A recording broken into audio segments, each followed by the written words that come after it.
The living room felt suffocating with everyone crammed into it. Mom had arranged the furniture in a semicircle, like some twisted therapy session, with me positioned in the center facing a jury of my own relatives. The coffee table groaned under printed documents, bank statements, and a PowerPoint presentation titled Maya's Reality Check, a Family Intervention. "Thank you all for coming," Mom began, standing behind the couch like a prosecutor. Her reading glasses reflected the afternoon light as she surveyed her gathered evidence. "We're here because we love Maya, and love means having difficult conversations." My older sister Victoria sat rigidly in her designer suit, having driven 3 hours from her Chicago law firm for this moment. Next to her, my brother-in-law David nodded along, his investment banker instincts probably calculating the cost of this family drama. Dad occupied his recliner, looking resigned. My younger brother Jake sprawled in his medical scrubs, fresh from his hospital shift. "Maya," Victoria began, consulting prepared notes, "we've watched you struggle for 6 years. We can't stay silent anymore." I sat cross-legged on the carpet in jeans and a Northwestern sweatshirt, feeling like a defendant in family court. "Struggle how?" "Living in that studio apartment," David interjected with MBA confidence. "Working from home on mysterious computer projects nobody understands. No steady income, no benefits, no retirement planning."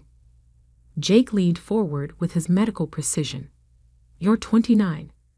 Most people our age have careers, mortgages, financial stability. What do you actually do all day?" The question I'd been dodging for years. "I work in financial technology," never satisfied them, probably because they associated fintech with crypto scams rather than the algorithmic trading systems that had quietly revolutionized Wall Street. "Vague answers," Mom said, pulling out a thick folder. "That's exactly the problem. Secretive behavior. Living like a college student while your siblings build real lives." She distributed documents like evidence. Maya's social media from the past 2 years. Notice what's missing. No job announcements, no professional achievements, no career progression. Victoria scanned the pages with prosecutorial efficiency. No LinkedIn updates about promotions. No photos from business conferences. "Maya, successful people document their achievements. Your silence suggests there aren't any." I almost laughed. My LinkedIn showed only senior developer at Quantum Edge Solutions, with no indication I owned the company. Professional discretion wasn't just advisable in fintech. It was essential when managing hundreds of millions in algorithmic trading. "Look at this lease," David continued, brandishing another document. $750 a month for a Lincoln Park studio. I pay more for downtown parking. Because she can't afford better, Dad said sadly.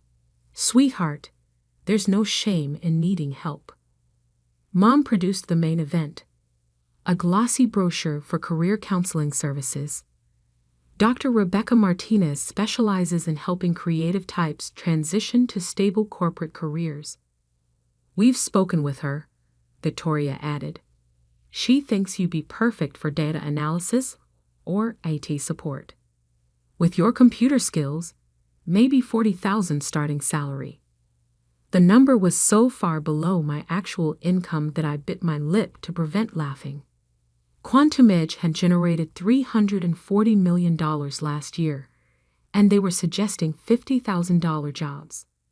"The important thing is stability," Jake said in his bedside manner. "Real benefits, health insurance, retirement contributions."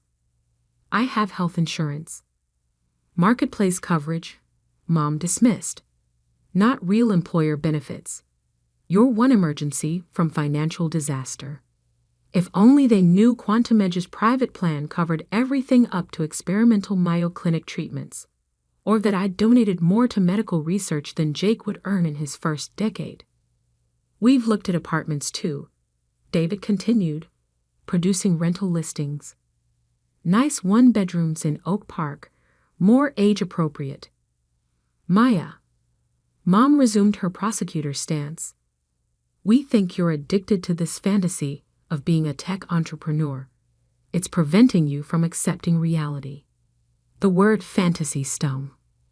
Quantum Edge employed 47 people, managed portfolios for major hedge funds, and had revolutionized institutional algorithmic trading. But to them, it was delusion. What do you think I do all day? I asked. Day trade crypto? Jake shrugged. Tell yourself you're running a business. Maybe freelance web design, David added. Small projects, inconsistent income, no real clients. Victoria consulted her notes. Whatever it is isn't working. Studio apartment, 10-year-old Toyota, shopping at Target. These aren't successful entrepreneur choices.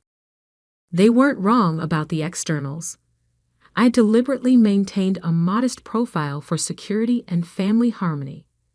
I'd seen wealth complicate relationships too many times. We're trying to help, Mom said gently. Sometimes courage means abandoning dreams that aren't working, like Victoria did. I could have chased tenure forever, Victoria preened. Instead, I pivoted to corporate law. Same skills, but practical application that pays bills. Jake nodded. I chose emergency medicine over research. Practical, helpful, stable income. The message was clear. Successful people abandon impractical dreams for realistic careers. My persistence at 29 suggested immaturity or delusion. We've prepared a timeline, David announced, producing another document. 6 months to transition you into sustainable work. Month 1, assessment with Dr. Martinez. Month 2, targeted applications. Month 3, interview coaching and professional wardrobe development. You can't interview in university sweatshirts, Victoria said patiently. Image matters professionally. Mom beamed. We've budgeted for a complete makeover. Business attire, professional styling, media training for confidence. They were planning to spend thousands teaching me to dress for jobs I was overqualified to consult for, let alone accept. What if I'm not interested? I asked. Uncomfortable silence. They'd prepared for resistance, not refusal. Maya, Dad said carefully, what would you be changing from? We're asking you to start a career, not give one up. Based on what evidence? Have you seen my tax returns? My actual income? Asked about my business model. We don't need tax returns, Mom replied. Your lifestyle speaks for itself. Victoria leaned forward, lawyer instincts engaging. If you're genuinely successful, why hide it? Why live beneath your means? Nobody chooses poverty when they're wealthy. Maybe I choose modestly. Psychologically impossible, David said confidently. Success brings lifestyle inflation. Human nature. Your unchanged lifestyle proves unchanged income. They had me surrounded with logic and loving concern. How could I explain that luxury cars attracted unwanted attention? That wealth was a tool, not a lifestyle statement. That I value privacy over status symbols. We're offering professional guidance, financial support, and family belief in your potential, Mom said softly. But you must let go of fantasies for realistic goals. That's when my phone buzzed. The ringtone was distinctive. Classical music I'd programmed specifically for Goldman Sachs calls. Saturday afternoon meant either emergency or extraordinary importance. I should take this. Maya, we're in a family meeting, Victoria protested. This might be important. More important than your future? Mom's voice rose with frustration. I looked around at 5 faces filled with disappointment and concern. They'd spent hours preparing this intervention, genuinely believing they were helping. "Let me see what they want," I said, answering. Maya Thompson speaking. "Ms. Thompson, Jonathan Pierce from Goldman Sachs Private Wealth Management." The voice was crisp, excited. "Hope I'm not catching you at a bad time." "It's fine. What can I do for you?" Extraordinary news. Forbes is publishing their annual FinTech Innovators list Monday, featuring you as cover story, the invisible billionaire. How Maya Thompson built a trading empire from her living room. Dead silence. 5 pairs of eyes stared at me, but I kept my expression neutral. Additionally, Jonathan continued, the article reveals Quantum Edge Solutions' acquisition by Berkshire Hathaway for $2.8 billion, with you retaining 40% and continuing as CEO. Congratulations, Ms. Thompson. You're officially the youngest billionaire in fintech history. My family's faces cycled through confusion, disbelief, and shock. Mom's mouth hung open. Victoria dropped her notes. "Ms. Thompson, are you there?" "I'm here. Could you hold on?" I put the call on speaker, setting it beside Mom's intervention materials. "Jonathan, my family's here. Could you repeat that?" "Of course." His voice filled the room clearly. "Forbes is featuring you Monday, highlighting how Quantum Edge revolutionized algorithmic trading through AI.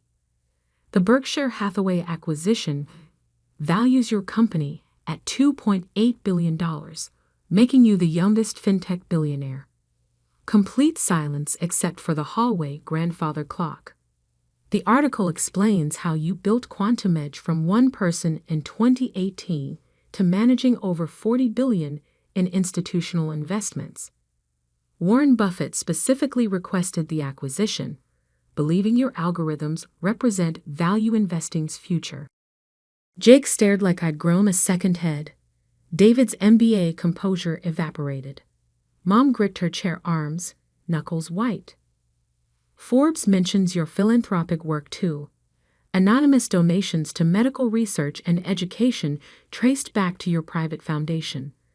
Impressive for someone maintaining such a low profile." "Thank you, Jonathan.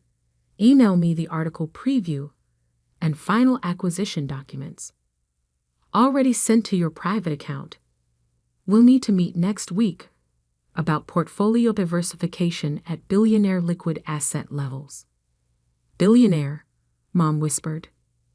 "We should discuss security protocols too. At this wealth level, personal safety becomes legitimate concern.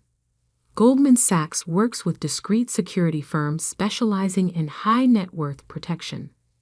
Send the information. I'll review tomorrow." "Excellent. Maya, congratulations again. What you've built with Quantum Edge is remarkable. The financial community has enormous respect for your work." I ended the call and looked around at my family, who stared like I was a complete stranger.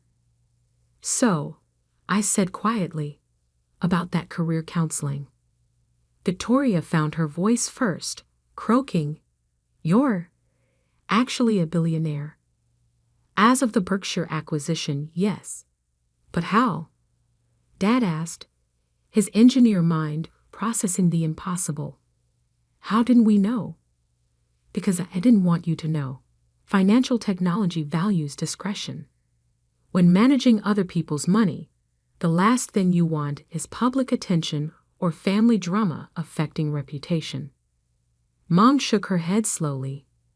"The studio apartment, old car, Target shopping, are choices, not necessities. When you're worth over $1 billion, possessions become tools rather than status symbols. I live modestly because it suits my lifestyle and business needs." Jake leaned forward, medical training analyzing symptoms. "Why hide it from family?" "Because of this." I gestured around. this intervention, these failure assumptions, career counseling suggestions, and professional makeovers. I picked up Dr. Martinez's brochure. You were so convinced I was failing that you never considered I might be succeeding in ways you didn't recognize. David, recovering professional composure, asked the expected question. What exactly does Quantum Edge do? We develop AI systems for algorithmic trading, institutional investors, hedge funds, pension funds, sovereign wealth funds. Use our software for investment decisions. We analyze market data, identify patterns, execute trades faster and more accurately than human traders. That's worth billions, Victoria asked. My algorithms process millions of data points per second, identifying profitable opportunities human analysts miss. Last year, our software generated 47% returns for clients versus the S&P's 11%. Numbers started sinking in. David's MBA brain calculated implications while Jake reconciled his graduate student lifestyle sister with someone who'd revolutionized Wall Street. Warren Buffett bought your company, Mom asked, struggling with the concept. Berkshire acquired controlling stake, but I retain operational control and 40% ownership. Buffett believes AI represents value investing's future, and Quantum Edge currently has the market's most sophisticated system. I showed them the Ford's preview on my phone. The cover photo showed me in Quantum Edge's office, surrounded by high-end computer equipment they'd glimpsed in my apartment. The invisible billionaire, Victoria read aloud. How Maya Thompson built a trading empire from her living room. This is incredible. That living room is the studio apartment you've been concerned about. Where Quantum Edge started, where I developed core algorithms, built first institutional client relationships. We had no idea, Mom said, voice breaking slightly. We thought we were helping. You were trying to help, but solving a problem that didn't exist. Dad leaned back, engineer mind, working through implications. If you're worth this much, why live this way? Because wealth is a tool, not identity. The apartment functions perfectly for my needs. The Toyota is reliable and inconspicuous. Target means I don't waste time on consumption decisions. Jake read the article on his phone. This says you've donated over $50 million to medical research and education, anonymously. Wealth creates responsibility. Resources exceeding personal needs should solve problems. $50 million, Mom whispered. More than most people earn in lifetimes. Exactly why I donated it. They processed not just my wealth, but my approach to it. The modest lifestyle that concerned them suddenly looked like philosophical consistency rather than financial limitation. Why haven't we heard of Quantum Edge? David asked carefully. Why isn't it famous like Google? Our clients prefer discretion. Managing $40 billion in institutional investments, publicity is the last thing you want. Fintech success measures returns and client satisfaction, not media coverage. I showed another email from CalPERS Pension Fund CEO. California Public Employees Retirement manages over $400 billion.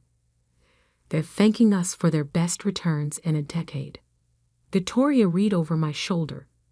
They want to increase Quantum Edge investment by another $2 billion.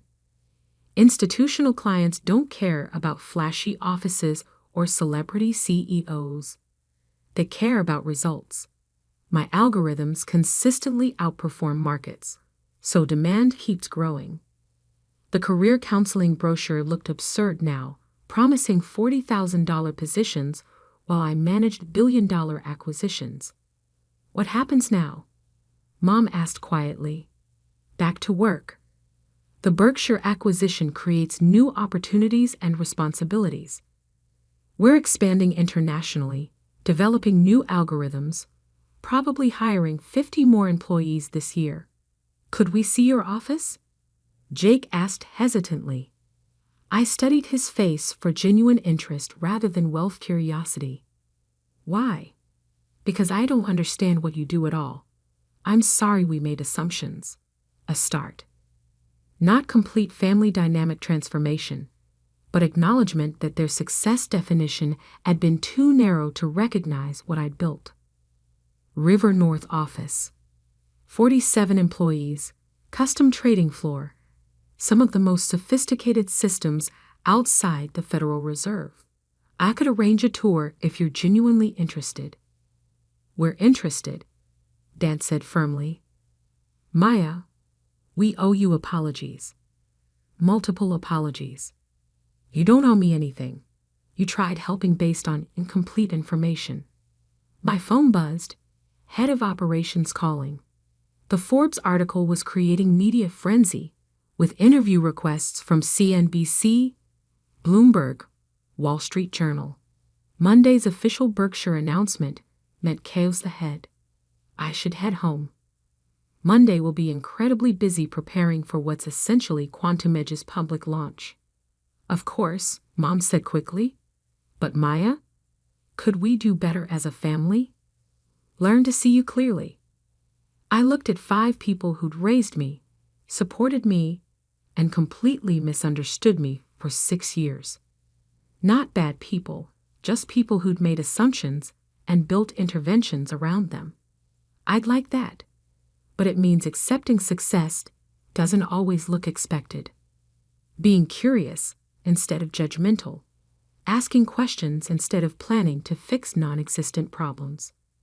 We understand, Victoria said, though I suspected understanding would take time translating to different behavior. Goodbye hugs felt different now, charged with new respect and honest relationship promises.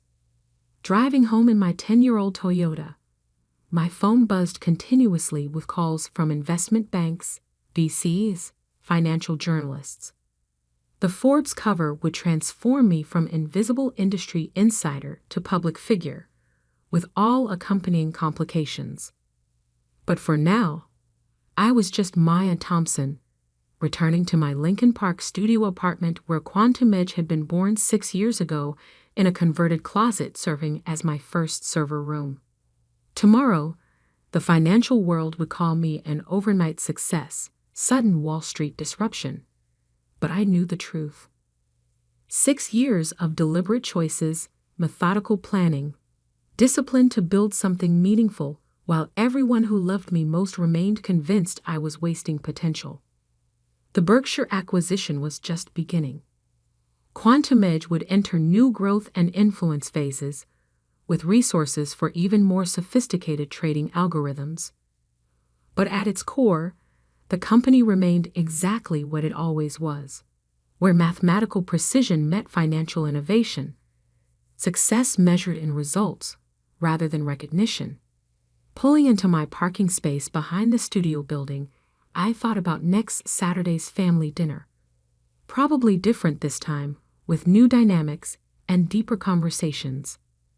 Maybe they'd finally understand the daughter they tried fixing had never been broken.